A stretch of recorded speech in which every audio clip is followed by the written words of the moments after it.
வணக்கம். மாலை முரசு செய்திகளை விரிவாக பார்ப்பதற்கு முன் தலைப்புச் செய்திகள். இலங்கை அதிபர் தேர்தலில் அனுரகுமார திசநாயக்க பெரும் வித்தியாசத்தில் முன்னிலை. இலங்கை தேசிய மக்கள் சக்தி கூட்டணியின் தலைவர் அனுரகுமார திசநாயக்க அதிபராக வாய்ப்பு.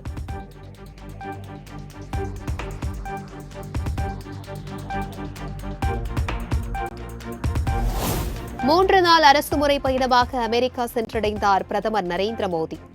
பிலடெல்பியா விமான நிலையத்தில் அமெரிக்க வாழ் இந்தியர்கள் உற்சாக வரவேற்பு.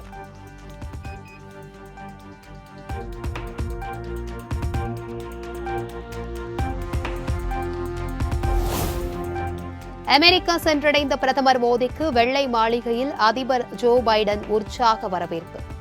ஒருவருக்கொருவர் கைகுலுக்கியும் ஆரத் தழுவியும் மகிழ்ச்சியை வெளிப்படுத்தினர்.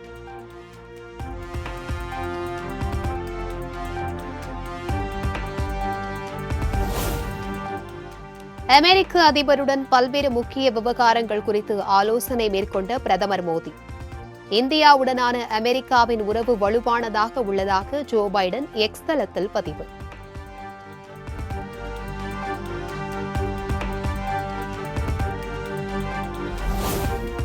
அனைத்து சர்ச்சைகளுக்கும் அமைதியான முறையில் தீர்வு காண்பதற்கு முன்னுரிமை அளிப்போம். இந்தியா யாருக்கும் எதிரானது அல்ல எனவும் குவாட் உச்சி மாநாட்டில் பிரதமர் நரேந்திர மோடி பேச்சு.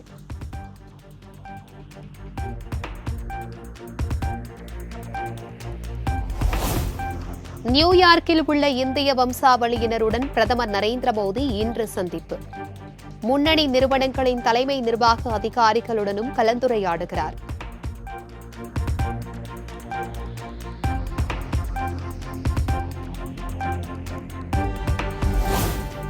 டெல்லி உள்பட 8 உயர்நீதிமன்றங்களுக்கு தலைமை நீதிபதிகள் நியமனம். உச்ச நீதிமன்ற கொலிஜியம் பரிந்துரையை ஏற்று குடியரசுத் தலைவர் திரௌபதி முர்மு அறிவிப்பு.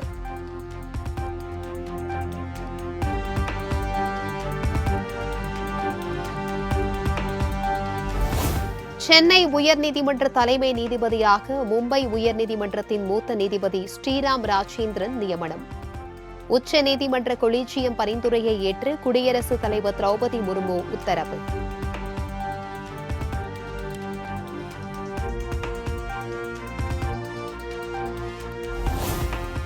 சென்னை உயர்நீதிமன்ற கூடுதல் நீதிபதிகளாக பூர்ணிமா, ஜோதிராமன், அகஸ்டின் தேவதாஸ் ஆகியோர் நியமனம். குடியரசுத் தலைவர் திரௌபதி முர்மு உத்தரவு.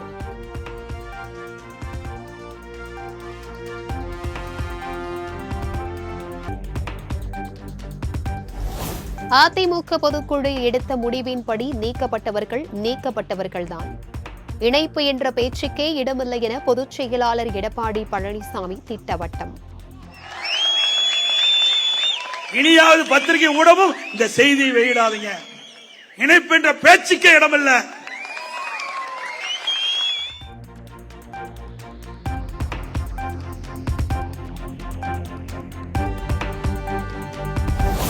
தமிழ்நாடு சட்டம் ஒழுங்கு சீர்கெட்ட மாநிலமாக மாறிவிட்டது என எதிர்க்கட்சித் தலைவர் எடப்பாடி பழனிசாமி குற்றச்சாட்டு.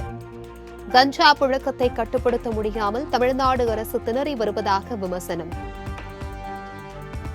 திறமையற்ற முதலமைச்சர், பொம்மை முதலமைச்சர் நாட்டை ஆண்டு கொண்டிருக்கின்ற காரணத்தினாலே இன்றைக்கு தமிழகம் போதைப் பொருள் நிறைந்த மாநிலமாக காட்சியளித்துக் கொண்டிருக்கின்றது. எங்கே பார்த்தாலும் போதைப் பொருள் விற்பனை. அதனால் மக்கள் படுகின்ற துன்பம் ஏராளம்.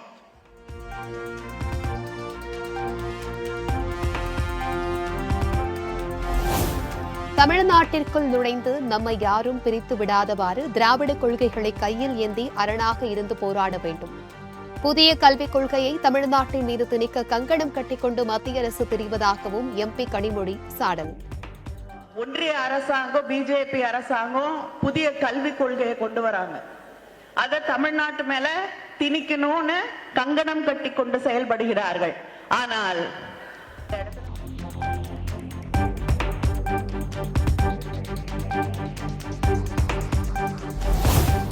தமிழ்நாட்டில் இந்தி திணிக்கப்படவில்லை என மத்திய நிதியமைச்சர் நிர்மலா சீதாராமன் விளக்கம்.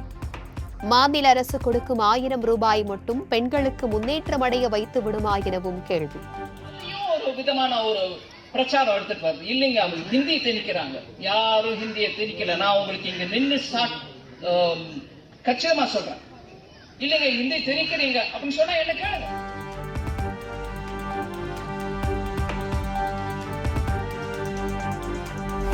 அமெரிக்க பயணத்தை திசை திருப்பவே முதலமைச்சரும் திருமாவளவனும் மதுவிலக்கு மாநாடு நாடகம் நடத்துகின்றனர். விஜய் அனைத்து தரப்பு மக்களுக்குமான தலைவராக இருக்க மாட்டார் எனவும் மத்திய இணையமைச்சர் எல் முருகன் சாடல். ஆரம்பிக்கும் பொழுது அவர் அனைத்து தரப்பு மக்களுக்கும் ஒரு பொதுவானவராக இருப்பார் என்பது மக்களுடைய எண்ணமாக இருந்தது. அது பொதுவானவராக இருக்க மாட்டார் என்பதுதான் இப்போ.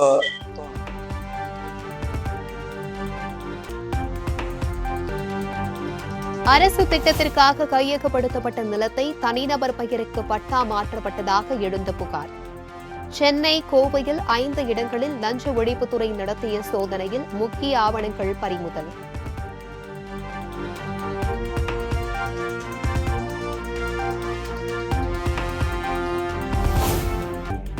புரட்டாசி மாதம் எதிரொலியால் சென்னை காசிமேடு மீன் சந்தையில் குறைந்த மக்கள் கூட்டம். மீன்களின் விலை குறைந்தாலும் வாங்க ஆர்வம் காட்டாத மக்கள்.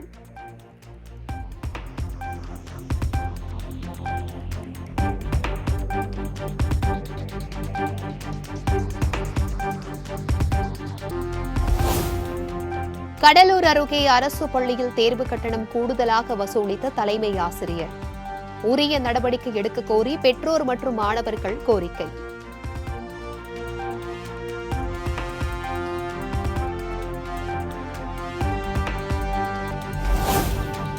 ஆன்லைன் சூதாட்டத்தில் ஏற்பட்ட கடனிற்காக கொள்ளைக்காரனாக மாறிய பொறியியல் பட்டதாரி.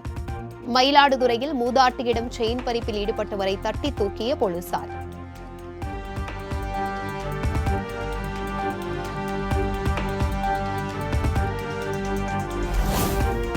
வாணியம்பாடி அருகே சாலையில் சென்ற நபர்களை தாக்கி நகை மற்றும் செல்போன்களை பறித்து சென்ற கொள்ளையர்கள். இருசக்கர வாகனங்களில் தப்பி செல்லும் சிசிடிவி காட்சி.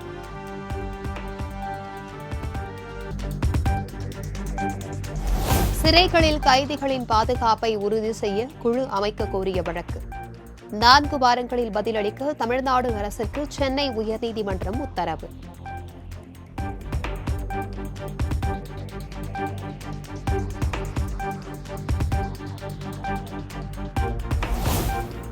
நெல்லை மாவட்டம் மணிமுத்தாறு அணையில் இன்று முதல் மீண்டும் சுற்றுலா பயணிகள் குளிக்க அனுமதி. பராமரிப்பு பணிகள் நிறைவடைந்ததை அடுத்து வனத்துறை அறிவிப்பு.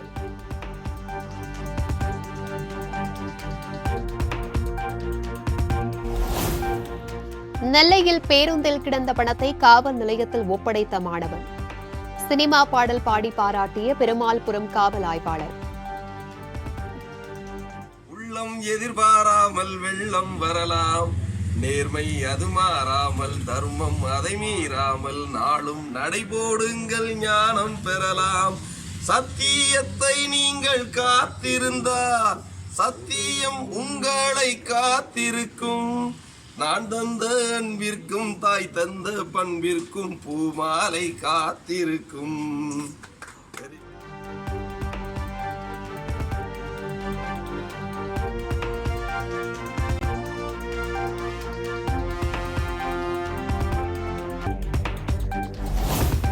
தென்காசியில் காண்போரின் கண்களை கவர்ந்த கோடிலிங்க தரிசன கண்காட்சி. இந்தியாவின் பல்வேறு மாநிலங்களில் உள்ள சிவலிங்கங்களை ஒரே இடத்தில் கண்டு பரவசமடைந்த பக்தர்கள்.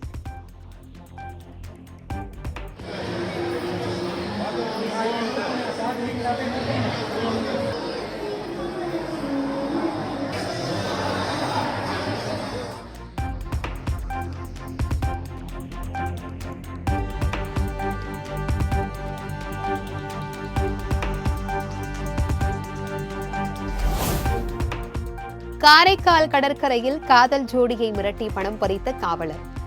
உறவினர்கள் வாக்குவாதத்தில் ஈடுபடும் வீடியோ இணையதளத்தில் வைரல்.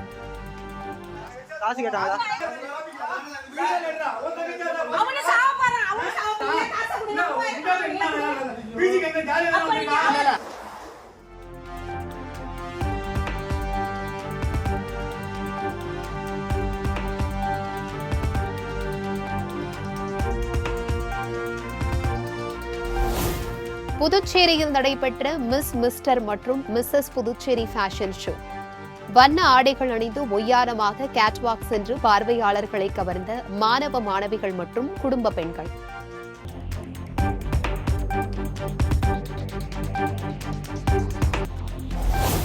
இந்த ஆண்டின் சிறந்த வீரர்களுக்கான பட்டியலை வெளியிட்டது சர்வதேச ஹாக்கி சம்மேளனம்.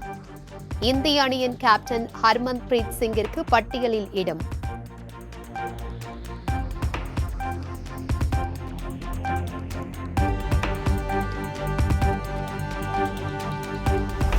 பதினோரு சுற்றுகள் கொண்ட செஸ் ஒலிம்பியாட் போட்டியில் 10 சுற்றிலும் இந்தியா முன்னிலை. இறுதி சுற்றிலும் ஆதிக்கம் செலுத்தி தங்கம் வெல்லும் என ரசிகர்கள் எதிர்பார்ப்பு.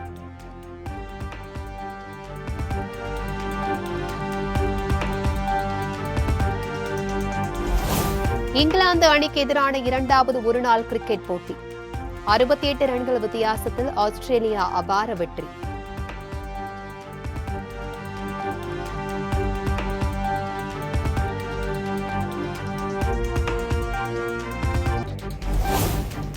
தெலுங்கு திரையுலகின் பிரபல நடன இயக்குனர் ஜானி மீதான பாலியல் புகார்.